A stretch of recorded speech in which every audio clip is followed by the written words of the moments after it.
Good morning sa atin mga ka-backyard.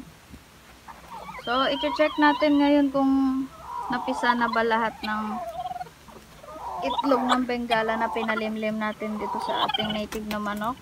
So, meron tayong nilagay dito na 5 piraso na itlog ng Bengala na pinalimlim natin sa kanya. So, ayan mga ka-backyard. Pang 28 days ngayon. At napisa na yung dalawa. Tapos yung dalawa may crack na.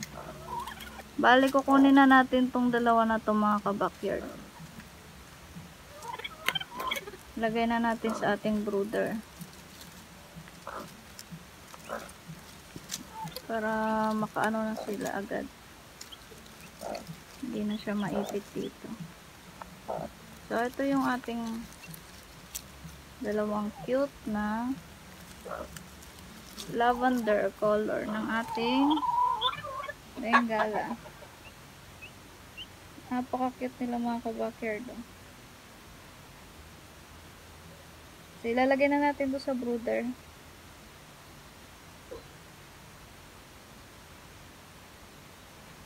Ang color nito mga ka-backyard ay lavender.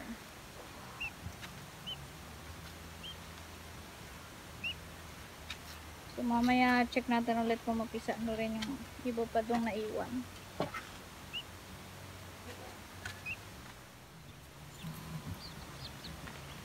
So, ito na mga ka-backyard, ilalagay na natin sa brooder itong dalawang napisang Bengala. Sama na natin dito sa mga bagong pisa nating Muscovy duck. Kasabay niya na napisa yan mga ka-backyard. Ang lalaki ng Muscovy duck natin mga ka-backyard. Kakapisa lang ng mga yan. So, ayan ang ating dalawang Bengala kids.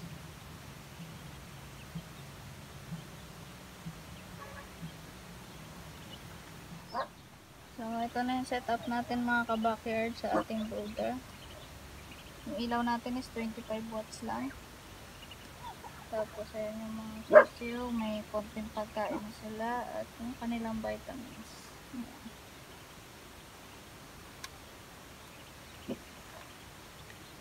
So, sinama na natin yung mga bagong pisa na Bengala kids. At yung mga Muscovy duck natin na bagong pisa din.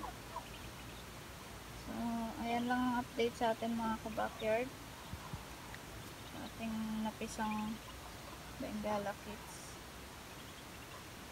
At ayan ang parents nila mga ka-backyard. Ang lavender natin. Nagkasisiw na rin sa wakas. Yung unang trial natin ng pagpapapisa ng itlog nila ay nag-failed yun mga ka-backyard. Ito, bali, pangalawang salang ko na to sa inahin na manok. At ayan, napisa naman niya. Sana mapisa pa yung tatlo.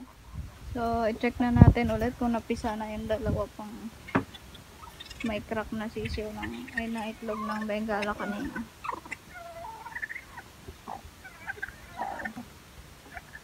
So, ayan, napisa na yung may napisa ng dalawa. Isa ng isa. Ay, nakababa na pala yung isa.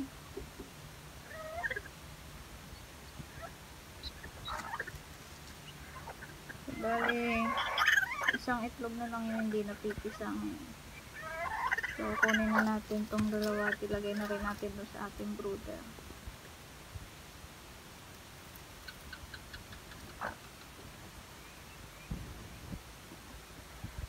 So, isasama na natin sila sa dalawang napisang una.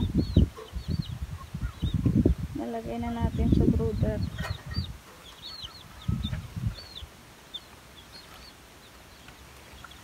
So, ito yung laman ng ating brooder ngayon.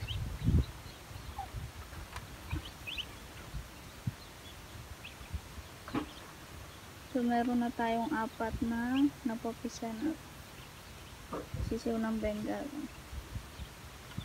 Andun yung dalawa.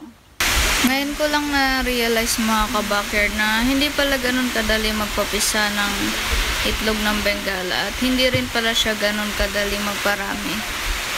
So, totoo naman yung sinasabi nila na maraming mangitlog ang Bengala at dire-diretso. Kaya lang, hindi po lahat ng iniitlog ng Bengala ay fertile. So, minsan sa 20 pieces na itlog, kadalasan 5 lang or 10 lang yung fertile. So, ayun lang mga ka-backyard, at natutuwa ako dahil nakapagpapisa tayo kahit papano.